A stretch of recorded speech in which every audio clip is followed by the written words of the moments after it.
युद्ध खत्म नहीं हो रहा, इसकी गारंटी रूस भी दे रहा है, यूक्रेन भी दे रहा है, और इस आग में पेट्रोल डालने का काम कर रहा है यूरोप।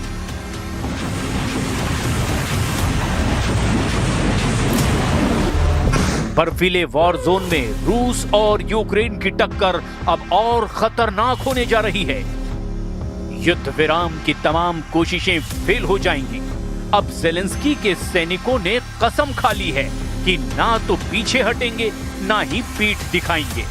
उन्होंने डोनेट्स्क के मोर्चे पर तोपखानों को सुपर एक्टिव कर दिया है।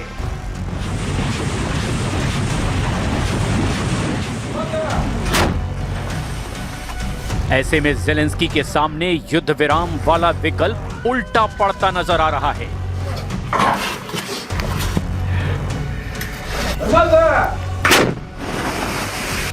अब यूक्रेन और रूस के युद्ध को लेकर क्या होने जा रहा है? यूक्रेन, अमेरिका और रूस के कैंप की डिमांड आखिर क्या हो रही है, ये जरा गौर से समझिए।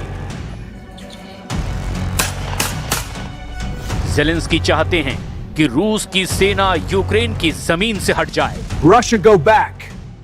डोनाल्ड ट्रंप चाहते हैं युद्ध विराम हो जाए, जल्द से जल्द हो जाए।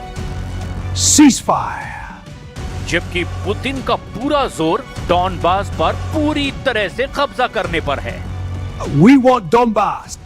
डॉनबास पुतिन की सबसे बड़ी डिमांड है। लुहांस्क और डोनेट्स्क को मिलाकर के यूक्रेन की 20% इलाके पर रूस का अभी कब्जा है। दिसंबर के महीने में ही पुतिन ने कई शिकार कर डाले हैं। जापोरिजिया से लेकर ओदेसा और खार्किव से लेकर खेरसॉन, हर जगह पुतिन की फौज हमले कर रही है। अमेरिकी इंटेलिजेंस की रिपोर्ट है कि पुतिन ने पूरे यूक्रेन पर कब्जे का अपना इरादा नहीं छोड़ा है और वो यूरोप के उन हिस्सों पर भी आंखें गड़ाए हुए हैं जो सोवियत संघ का हिस्सा थे। यूक्रेन के बाद पोलैंड के साथ रोमानिया, इसके अलावा एस्टोनिया और डेनमार्क, इन देशों पर पुतिन का ड्रोन वाला खतरा मंडरा रहा है। इन देशों का इल्जाम है कि पुतिन ने नेटो पर चढ़ाई शुरू कर दी है क्योंकि रूस के ड्रोन इन सभी देशों की एयर स्पेस को चीरकर अब पूरे यूरोप पर हमले का सिग्नल दे रहे हैं। इन देशों को मिली वार्निंग के बाद पुतिन ने पश्चिमी यूक्रेन पर हमले अब और ज्यादा तेज कर दिए हैं। चाहे ओदेसा हो या लवीव हो, पुतिन हर उस जगह अटैक कर रहे हैं जहां से रूस के मोर्चों पर हमले हो रहे हैं। पुतिन अब नेटो और यूरोप को बताना चाहते हैं कि वो उनसे सिर्फ 70 किलोमीटर ही दूर हैं। पुतिन बताना चाहते हैं कि रूस की फौज और नेटो के बीच बस 70 किलोमीटर का ही फासला है और ये 70 किलोमीटर ऐसी दूरी है जिसे पुतिन किसी भी पल नेटो से छीन सकते हैं।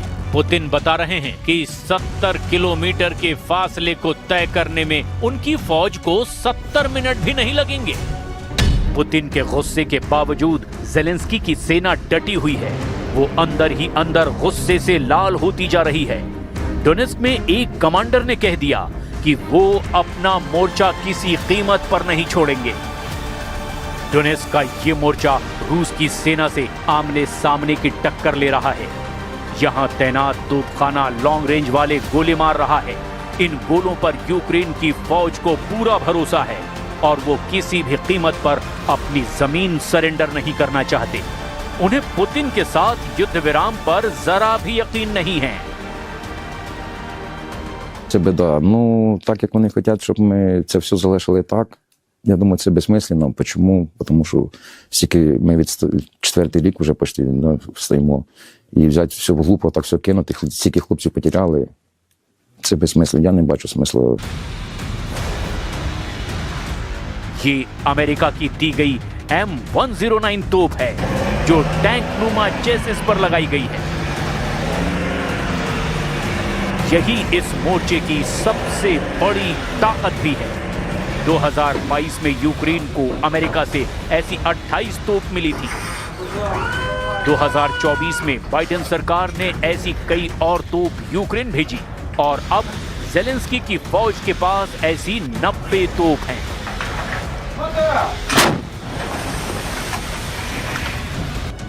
M109 तोप एक चलती फिरती तोप है जो 155 मिलीमीटर का गोला दागती है। ये तोप 40 किलोमीटर दूर तक अटैक कर सकती है। ये तोप 1 मिनट में 4 गोले तक दाग सकती है।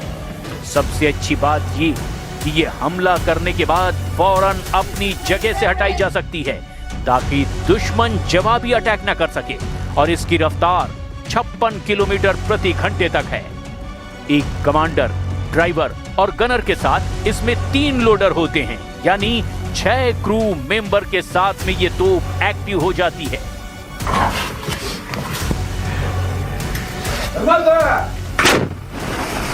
The enemy applies lots of forces to cut off our logistics, so it's a war of drones and Кожен з нас розуміє, що якщо навіть воно це все припиниться, заморозиться, так як все є, утихне, то ми розуміємо, що це ненадовго. Чому? Тому що він підтягне більше сили, укріпиться. अब ज़ेलेंस्की को चुनौती दे रहे उनके सैनिकों का हौसला क्यों इतना बुलंद है?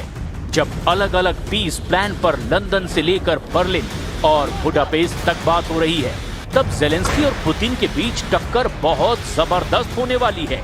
इसकी गारंटी भी अब हर मोर्चे से मिल रही है।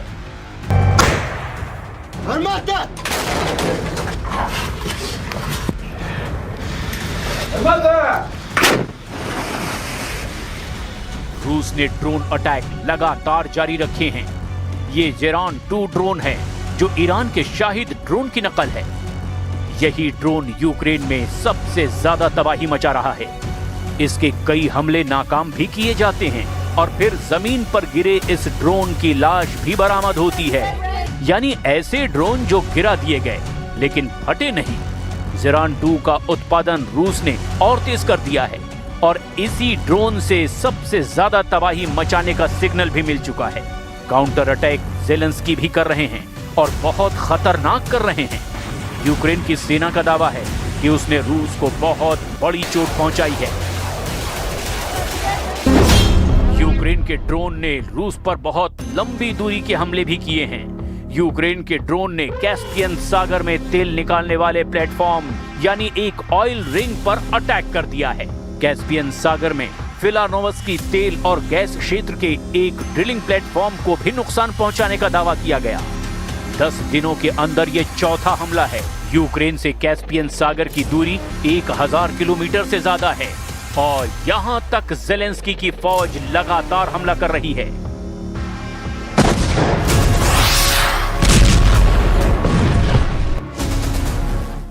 डोनेस्क फ्रंट के पास कैसे रूस के सैनिकों पर हमला किया गया, इसका वीडियो यूक्रेन की ड्रोन फोर्स ने जारी किया है। लिमांस की तरफ से रूस और यूक्रेन के बीच भयानक युद्ध चल रहा है और दोनों फौज ड्रोन से एक दूसरे के सैनिकों की जान ले रहे हैं। ये बहुत ही डराने वाला वीडियो है क्योंकि ये रशियन सैनिक मंडराती हुई मौत से बचने की नाकाम कोशिश कर रहे हैं। पेड़ की आड़ भी इनको ड्रोन से नहीं बचा पा रही। वो रशियन फौजियों को देखते हैं और उन पर टूट पड़ते हैं। ऐसे ही हमलों ने ज़ेलेंस्की को फाइट बैक करने वाली हिम्मत दे दी है। ये वीडियो देखने के बाद ज़ेलेंस्की पहुंचे कुपियांस्क के बैटल फ्रंट पर और बता दिया कि अब रूस को मुंहतोड़ जवाब देने का वक्त आ गया है। Вітав хлопців, дякую кожному підрозділу, всім, хто б'ється тут, всім, хто знищує окупанта. Сьогодні надзвичайно важливо досягати результатів на фронті, щоб Україна могла досягати результатів дипломатії. पूर्वी यूक्रेन में कुपियांस्क वो शहर है जिसके एक बड़े हिस्से पर ज़ेलेंस्की ने फिर से कब्जे का दावा किया है, जहां ज़ेलेंस्की उन सैनिकों से मिले जो रूस के खिलाफ बहुत ही खूनी लड़ाई लड़ रहे हैं। इन फौजियों से मिलकर ज़ेलेंस्की के 3 मकसद हैं। ज़ेलेंस्की ने कुपियांस्क में सेल्फी लेकर बता दिया कि उनका पहला मकसद अपनी सेना का हौसला बढ़ाना है जो लगातार हार का सामना कर रही है। दूसरा मकसद इस मोर्चे पर रूस की सेना को धूल चटाना है, उसे बड़ी टक्कर देना मकसद है। और तीसरा मकसद ट्रंप को दिखाना कि वो बिना अमेरिकी मदद के भी अपनी जमीन रूस से बचा सकते हैं। पुतिन के टारगेट पर यूक्रेन के 2 बहुत ही खास शहर, एक है पोक्रोवस्क और दूसरा है कुपियांस्क। पोक्रोवस्क और कोपियांस्क दोनों शहरों पर कब्जे को लेकर यूक्रेन और रूस दोनों देशों के अपने अपने दावे हैं। ऐसे में सवाल है, क्या वाकई पुतिन का दोनों शहरों पर कब्जा हो गया है? क्या वाकई ज़ेलेंस्की दोनों शहरों में मजबूती से लड़ रहे हैं? ज़ेलेंस्की बनाम पुतिन के युद्ध का फोकस इस वक्त यूक्रेन के इन दो शहरों पर कंट्रोल करना है। Сегодня тоже не нравится. Они начали мешать и действующей администрации Соединенных Штатов и президенту Трампу достичь мира с помощью переговоров. Сами отказались от мирных переговоров и ज़ेलेंस्की के सामने मजबूरी है कि वो चाहकर भी सरेंडर नहीं कर सकते, क्योंकि ऐसा करना उनके लिए खुद के लिए खतरा पैदा करना होगा। मोर्चों पर चल रही लड़ाई बता रही है कि यूक्रेन की सेना सरेंडर करने के मूड में नहीं है, और यही यूक्रेन की जनता भी चाहती है। ऐसा कुछ पोल रिजल्ट भी दावा कर रहे हैं। यूक्रेन में किए गए एक पोल में 75% लोगों ने कहा कि डॉनबास रूस को नहीं देना चाहिए। Q international institute of sociology के इस पोल में ज्यादातर लोगों ने कहा कि सुरक्षा की गारंटी पर ध्यान दिया जाना चाहिए। 63% लोगों ने कहा जब तक युद्ध मुमकिन है लड़ते रहना चाहिए। हालांकि दूसरा सच ये भी है कि यूक्रेन को लड़ने के लिए अब सैनिक नहीं मिल रहे हैं।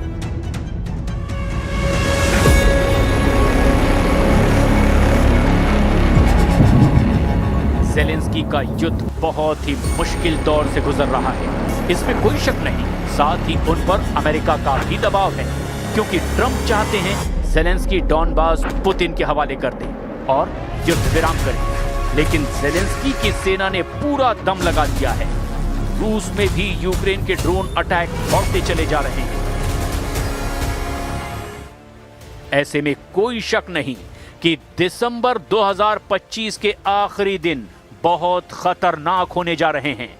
यूक्रेन और रूस के बीच नहीं, बल्कि पुतिन और नेटो के बीच तनाव बढ़ रहा है।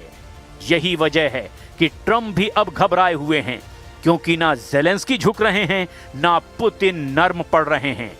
ऐसे में नए साल से पहले बचे हुए दिन बहुत अहम होने वाले हैं।